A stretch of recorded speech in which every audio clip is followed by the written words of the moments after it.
We expect leaders to be visionaries.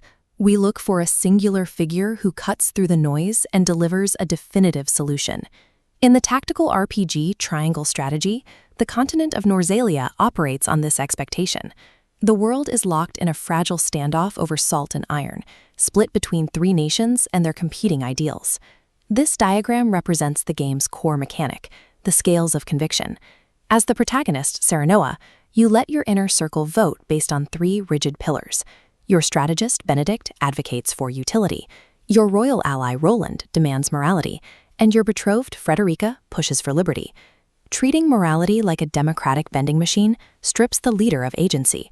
Relying on this voting system reduces the sovereign to a passive vessel, carried along by whichever extreme ideology manages to tip the scale.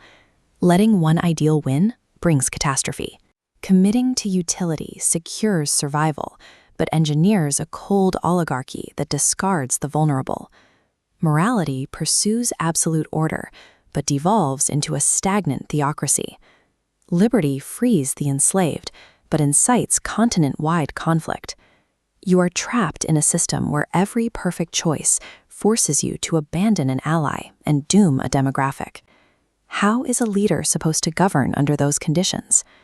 In complex political environments, hunting for a single correct answer guarantees a dystopia. In the game's golden route, Selenoa flatly rejects the scales of conviction. He refuses to declare a definitive winner among his allies' demands. This action shifts his role. He becomes an active structural architect. This blueprint defines pluralistic governance. He designs a system where opposing ideals lean against one another rather than eliminating each other. Benedict's realism minimizes battlefield losses. Frederica's ethics provide lateral tension, stopping utility from becoming cruel. Roland's legitimacy ensures the outcome is socially just. Selenoa does not invent a magical compromise. He designs a framework where these three dangerous forces can safely and continuously collide. We see the pragmatic execution of this blueprint in the finale.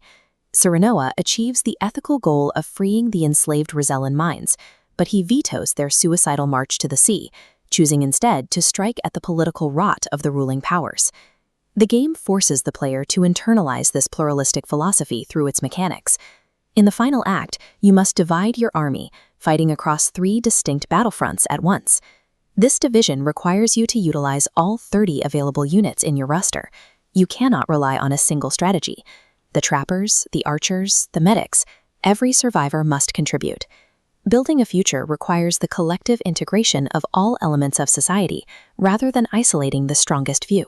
We can see the risk of ignoring this architectural approach by looking at the game's ultimate villains, starting with Pontiff Isidore.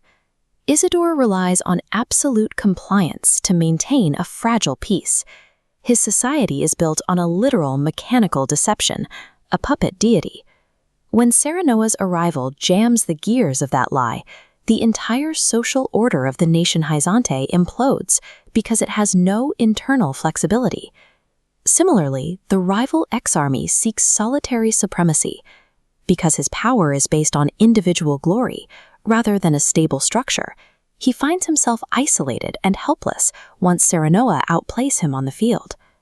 These leaders attempt to eliminate friction, but in doing so, they create brittle systems. Without the constant tension of opposing views to test their integrity, their regimes snap the moment they face a force they cannot control. Ultimately, Selenoa's journey institutionalizes the unresolved state.